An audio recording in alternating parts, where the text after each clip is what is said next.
ओए, मेरी गाड़ी भी ठीक कर दे। माफ कीजिएगा मैडम, मैं कोई मैकेनिक नहीं हूँ।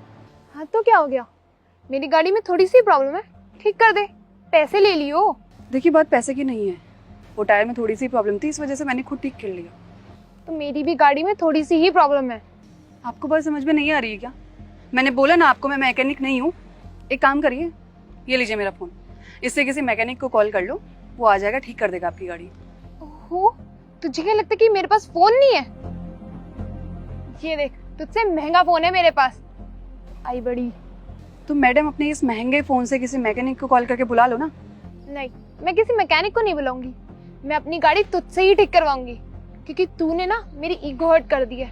और जब मेरी ईगो हर्ट हो जाती है ना, तो मैं वो काम उसी ही इंसान से करवाती हूँ जिससे मैं चाहती हूँ। आई बात समझ में? इतनी बदतमीज कैसे हैं आप? आपको मैं कितने बार समझाऊं कि मैं कोई मैकेनिक नहीं हूँ? मेरी बात समझ में नहीं आ रही आपको? लगता है तू मुझे जानती नहीं है, तुझे बताना पड़ेगा कि मैं कौन हूँ। अच्छा, बताना जरा कौन है आप, मुझे भी तो पता चले। मैं ना बहुत बड़ी तोप हूँ, बहुत चलती है मेरी यहाँ पे। मैं 2 मिनट में यहाँ खड़े खड़े तुझे तेरा पूरा खानदान याद दिला सकती हूँ। कहीं ऐसा ना हो जाए कि तुम्हें ही तुम्हारा खानदान याद आ जाए। तू ऐसे नहीं समझेगी, तुझे तो समझाना पड़ेगा। तुझे पता है मैं कितनी रिच हूँ, कितनी पहुंच है मेरी यहाँ पे। ये जो बिल्डिंग देख रही है ना तू, ये मेरे पापा की है, और उसके साथ वाली वो मेरे पापा का ऑफिस है। यहाँ खड़े खड़े तुझे और तेरे पूरे खानदान को खरीद सकती हूँ मैं। तो चुपचाप मेरी गाड़ी सही कर दे। आई बात समझ में? नहीं, नहीं समझी। मुझे भी तो बताना, मैं भी तो देखूंगी कितनी बड़ी बदतमीज हो तुम। तेरी ना बहुत जबान चल रही है, इतनी जबान ना किसी की चलती नहीं है मेरे आगे। यहाँ खड़े खड़े ना तेरी जबान खींच लूंगी मैं, समझ में आई? देखो मैंने तुमको शुरू में ही बता दिया कि मैं कोई मैकेनिक नहीं हूँ। आप तब से मेरे साथ बहस किए जा रही हैं। जितना टाइम आप मेरे साथ बहस करने में लगा रही है ना, इसी टाइम आप किसी मैकेनिक को बुला लेती और वो आपकी गाड़ी ठीक कर देता। मैकेनिक को तो मैं नहीं बुलाऊंगी, गाड़ी तो मैं तुझसे ही ठीक करवाऊंगी, क्योंकि बात अब मेरी ईगो पर आ चुकी है। और जब तक तू मेरी गाड़ी ठीक कर नहीं देती ना, तब तक मैं तुझे यहाँ से जाने नहीं दूंगी। अच्छा, इतनी हिम्मत आप में? अभी तूने मेरी हिम्मत देखी कहाँ है? तू जानती नहीं है मैं कौन हूँ। लगता है गांव से अभी अभी आई है, तभी बिल्कुल गवार वाली फीलिंग दे रही है। ये सूट सलवार, यहाँ ऐसे कपड़े ना कोई नहीं पहनता है। यहाँ सब ना मॉडर्न कपड़े पहनते हैं हमारी तरह। तू हम लोगों की बराबरी तो कभी कर नहीं सकती है। तो तू एक काम कर, हमारे ऑफिस में जॉब ले ले, कुछ तो अक्ल आएगी तुझे पहनने ओढ़ने की। मुझे लगता है तुम ऐसे नहीं मानोगी। तुझे मेरी बात समझ में नहीं आ रही है ना?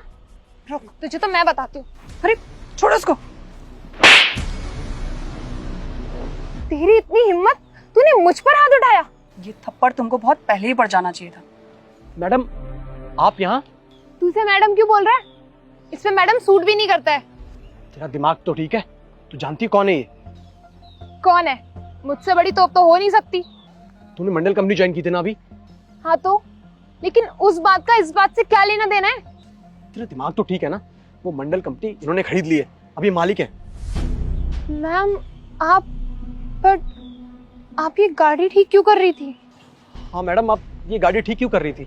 आप एम्प्लॉयज को बुला लेती, वो ठीक कर देते। टायर में थोड़ी सी प्रॉब्लम थी, इस वजह से मैंने खुद ठीक किया। और अगर इतने छोटे से काम के लिए मैं ऑफिस से किसी एम्प्लॉय को बुला लेती तो ऑफिस का काम भी तो रुकता ना। अरे मैडम, फिर भी इतनी गर्मी है, आपकी तबीयत खराब हो जाती, मुझे बुला लेती आप। मैम जानती हूँ मैं आपकी क्या बोलने वाली हो तुम मुझसे। मैडम, इसने कोई बदतमीजी की है क्या? मैं इसे जानता हूँ, ये दोस्त है मेरी। तो अपने दोस्त से खुद पूछो ना तुम। क्या किया तूने? वो मुझे पता नहीं था कि मैम ही हमारी कंपनी के मालिक है, मैंने कुछ उल्टा सीधा बोल दिया। तू कभी सुधरेगी नहीं ना?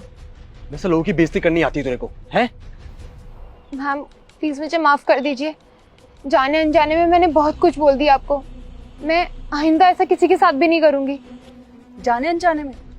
अगर तुम में थोड़ी सी भी शर्म होती ना तो इतनी बड़ी बात नहीं बोलती मुझे तुम। और जाने अनजाने में किसी इंसान से इतनी बड़ी गलती कैसे हो सकती है? हाँ, और सही कहा तुम्हारे दोस्त ने, तुम बहुत बदतमीज हो और हर किसी इंसान के साथ ऐसे ही बदतमीजी करती होगी। मुझे भी तुमसे बात करके पता लगा कि कितनी बदतमीज हो तुम। तुम्हें शर्म नहीं आती है ऐसे बात करते हुए लोगों से? और तुम्हारे ईगो पर जरा सी चोट क्या लगी, तुमने तो मुझे सुनाना ही स्टार्ट कर दिया बिना किसी परवाह के सामने वाला इंसान क्या है क्या नहीं है। मुझे तो समझ नहीं आता है कि क्या खुशी मिलती है तुम लोगों को ये सब करके। तुम्हारे पेरेंट्स ने तुम्हें यही सब सिखाया है कि लोगों से कैसे बात की जाती है, कैसे उनकी इंसल्ट की जाती है। और ये जो तुम बिल्डिंग दिखा रही हो ना मुझे, ये वाली और वो वाली, ये दोनों बिल्डिंग मेरी है। आई बात समझ में? और क्या कह रही थी तुम कि मैंने सूट पहनी है तो मैं गवार हूं, मुझे नहीं पहनना चाहिए था ये सब? सूट साड़ी हमारी संस्कृति है और मॉडर्न होने का मतलब ये नहीं कि हम सूट साड़ी को भूल जाएं। मैंने तुम्हारे कपड़ों को लेकर कुछ बोला तुम्हें? नहीं बोला ना, क्योंकि मुझे तुम्हारे कपड़ों से कोई लेना देना नहीं है। मुझे कोई प्रॉब्लम नहीं है तुम्हारे कपड़ों से, सबकी अपनी अपनी चॉइस होती है। मॉडर्न होने का मतलब ये होता है कि हम कोई भी कपड़े पहने लेकिन अपनी संस्कृति को साथ लेकर चलें। आई बात समझ में? जी मैम, मैं समझ गई। मैं आइंदा किसी के साथ भी ऐसा नहीं करूँगी।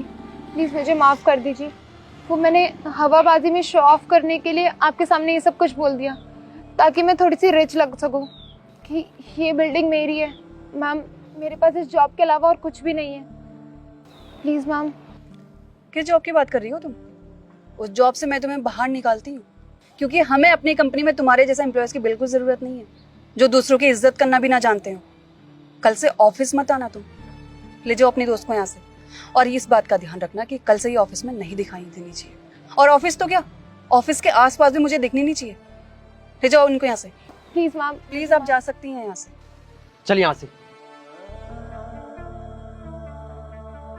बहुत से ऐसे लोग होते हैं जो लोगों को उनके कपड़ों से, उनके लुक से जज करते हैं। तो कभी भी किसी को भी उनके कपड़ों लुक से जज ना करिए, क्योंकि पता नहीं होता ना कौन कैसा है। तो हमेशा सबकी इज्जत करे, सबको सम्मान नज़रिए से देखे और सबको अच्छे से ट्रीट करे। और साथ ही इस वीडियो को सभी फ्रेंड के साथ, फैमिली का शेयर कीजिए ताकि इसका मैसेज सभी तक पहुंच सके। जल्दी शेयर कीजिए और सबकी रिस्पेक्ट कीजिए। हमेशा से मुस्कुराते रहिए, अपना ध्यान रखिए। यूट्यूब चैनल को सब्सक्राइब कीजिए, फेसबुक पेज को फॉलो कीजिए। हमेशा से मुस्कुराते रहिए, खुश रहिए। Thank you.